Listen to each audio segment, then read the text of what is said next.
দোসরা আগস্ট থেকে শুরু হলো রাজ্যের নতুন প্রকল্প আমাদের পাড়া আমাদের সমাধান। রাজ্যের মুখ্যমন্ত্রী মমতা বন্দ্যোপাধ্যায়ের ঘোষণা অনুযায়ী শনিবার পূর্ব বর্ধমান জেলার কাটোয়া 2 নম্বর ব্লকের করুই গ্রাম পঞ্চায়েতের মঝিয়ারি হাই স্কুলে আমাদের পাড়া আমাদের সমাধান প্রকল্পের সূচনা করলেন কাটোয়ার বিধায়ক রবীন্দ্রনাথ চ্যাটার্জি।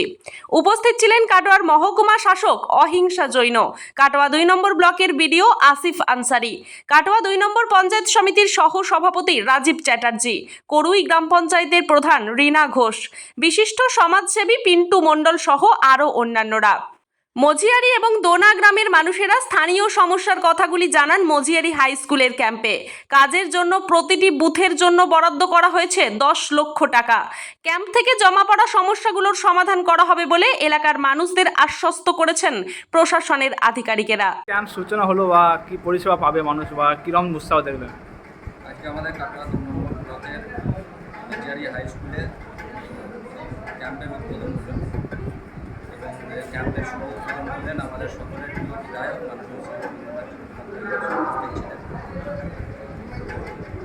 ক্যাম্পেরা কি কি নাম রাখা হয়েছে? ক্যাম্পের প্রকল্পের নাম রাখা হয়েছে আমাদের পাড়ায় আমাদের সমাজ। কি পরিষেবা মানুষের মূলত কি সমস্যা দেখছেন এখানে মানুষের?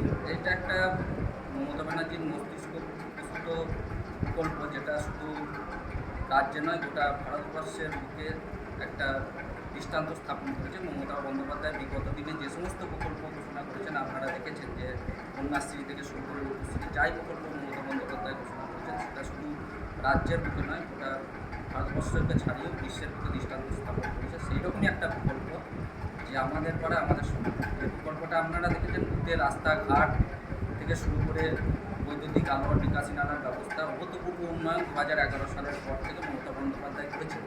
আপনারা দেখেছেন 2011 সালের আগে বিগত যে সরকার ছিল কোথাও কোনো রাস্তাঘাটের ছিল না, কাঁচা রাস্তা, একাটো করে কাঁচা রাস্তায় মানুষ যাতায়াত করত। কিন্তু তারপরেও মমতা বন্দ্যোপাধ্যায় ভেবেছেন যে বুথে এমন কিছু ছোটো ছোটো কাজ রয়েছে যেগুলো হয়তো অনেক সময় আমরা যারা পঞ্চায়েত সমিতি পরিচালনা করি অনেক সময় আমাদের চোখে সেগুলো থাকে না বা আমরা বুঝতে পারি না। তার জন্যই মমতা বন্দ্যোপাধ্যায়ের রাজত্বে যেটা সবথেকে বড়, যে প্রত্যেকের অবাধ স্বাধীনতা বর্তমান সরকারের আমাদের রয়েছে, সেই রকমই একটা প্রকল্প আমাদের পাড়া আমাদের সমাজ, যেখানে 10 লক্ষ টাকা করে পার হতে দেওয়া হচ্ছে। 10 লক্ষ টাকা পার হতে দিয়ে সেই বুথে ছোটোখাটো যে সমস্ত সমস্যা রয়েছে, কোথাও একটা গলি রাস্তা রয়েছে, কোথাও একটা ছোটো বৈদ্যুতিক আলোর প্রয়োজন, কোথাও নিকাশি নালার প্রয়োজন, এরকম কাজ 10 লক্ষ টাকার কাজ একটা বুথে কিন্তু কম নয়। এমন অনেক বুথ আছে যেখানে 10 লক্ষ টাকার কাজ করার আর জায়গা নেই। মাননীয় মুখ্যমন্ত্রী মমতা বন্দ্যোপাধ্যায় যেভাবে উন্নয়ন করছে। আর বলছি আজকে করুই পঞ্চায়েতের মাধ্যমে আজকে সূচনা হলো। করুই পঞ্চায়েতে আমাদের মঝিয়ারি হাই স্কুলে এই প্রকল্পের সূচনা। ব্লকের সমস্ত অঞ্চলেই মানুষ এখানে পরিষেবা নিচ্ছে আজকে। হ্যাঁ, এই প্রকল্পটা হচ্ছে এমনই প্রকল্প, এই প্রকল্পের যে বুথের ক্যাম্প হবে সেই বুথেরই মানুষ শুধু এখান থেকে পরিষেবা পাবে। এইরকম আমাদের কাটোয়া 2 নম্বর ব্লকের যত বুথ আছে প্রত্যেকটা বুথেই এই ক্যাম্প হবে। আপনার নাম পরিচয়? রাজীব চ্যাটার্জি, সহসভাপতি কাটোয়া। কোথায় ক্যাম্প সূচনা হলো বা কী কী পরিষেবা? কাটোয়া 2 ব্লকে করুই পঞ্চায়েতের মঝিয়ারি হাই স্কুলে আমাদের ক্যাম্প ছিল। এখানে সকাল 9টা থেকে মাননীয় বিধায়ক স্যার এসেছিলেন কাটোয়া বিধানসভায়, এবং তার সাথে আমাদের পঞ্চায়েত সমিতির যারা পদাধিকারী এবং গ্রাম পঞ্চায়েত স্তরের যারা কর্মচারী আছে, পদাধিকারী আছে, তাদের উপস্থিতিতে শুরু হয়েছে। কি নাম রাখা আছে ক্যাম্প বা প্রকল্পটা, যেটা ক্যাম্প? আমাদের পাড়া আমাদের সমাধান যে প্রকল্প মাননীয় মুখ্যমন্ত্রী ম্যাডাম ঘোষণা করেছেন, সেই প্রকল্পেরই ক্যাম্প। কীরকম মানুষের সাড়া দেখছেন? মানুষের মধ্যে যথেষ্ট সাড়া পাওয়া গেছে। এখন সকাল 11টা বাজে, এর মধ্যে অলরেডি প্রায় 100-র কাছাকাছি মানুষ অলরেডি চলে এসছে আমাদের ক্যাম্পে। এরপরে আরও আসবে বলে আশা রাখছি। কী মূলত সমস্যা দেখছেন মানুষের বা কী চাহিদা আছে মনে করছে? মানুষের মেন যেটা চাহিদা দেখলাম রাস্তাঘাট এবং তার সাথে রাস্তার আলো, এটা এই দুটো বড় চাহিদা। এখন যেহেতু বর্ষাকাল এবং এই সিজনে প্রচুর বৃষ্টিও হচ্ছে, সেই জন্য ড্রেনেরও কিছু দাবি মানুষের মধ্যে আছে। এটা কি পাড়ায় আস্তে আস্তে এই ক্যাম্পের মাধ্যমে মানুষ কিছু পরিষেবা পাবে সেরকম? মানুষ অবশ্যই পরিষেবা পাবে এবং আমাদের মাননীয় মুখ্যমন্ত্রী ম্যাডাম যেটা ঘোষণা করেছেন 10 লক্ষ টাকা পর্যন্ত কাজ তো আমরা করতেই পারবো, সেটার জন্য কাজ স্যাংশনও অ্যালাউ করা হয়েছে। এবং তার বাইরে যদি কোনো বড় প্রকল্প থাকে সেটার জন্য সরকার ভাবনা চিন্তা করবে, যেখানে অত্যাধিক মানে বেশি খরচা থাকবে সেটা কিন্তু সরকার ভাববে। একটা পাড়ার জন্য 10 লক্ষ টাকা অ্যালাইনমেন্ট করেছেন নাকি?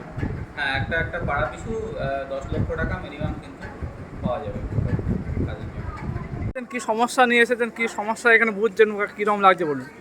এখানে এসে তো আমরা ভালোই লাগছে। এখানে আমাদের এসেছি পাড়ায় পাড়ায় সমাধান করার জন্য, যে মাননীয় মুখ্যমন্ত্রীকে এই বুঝতে বুঝতে আমাদের ডাক দিয়েছে, সেই জন্য আমরা গ্রাম থেকে এসেছি। কোন গ্রাম থেকে এসেছেন? দোনা গ্রাম থেকে। কোথায় এসেছেন? এই মেজরি এই সবাই কেমন লাগছে এই ক্যাম্পে? ক্যাম্পে ভালো লাগছে। অনেক লোকজন এসেছে আমাদের গ্রাম থেকে, পাড়া থেকে এসেছে। সব সমাধান হবে বুঝছেন? কিছুটা বোঝা যাচ্ছে? সমাধান তো হবেই। কি সমস্যা আপনারা বললেন? আমাদের রাস্তাঘাটের কথা বলেছি, ড্রেনে বলেছি, পাড়ায় আলোর দরকার বলেছি।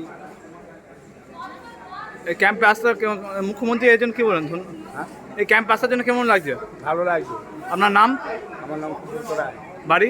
দোনা। কাটোয়া থেকে রাহুল রায়ের রিপোর্ট, সোজা কথা নিউজ, পূর্ব বর্ধমান।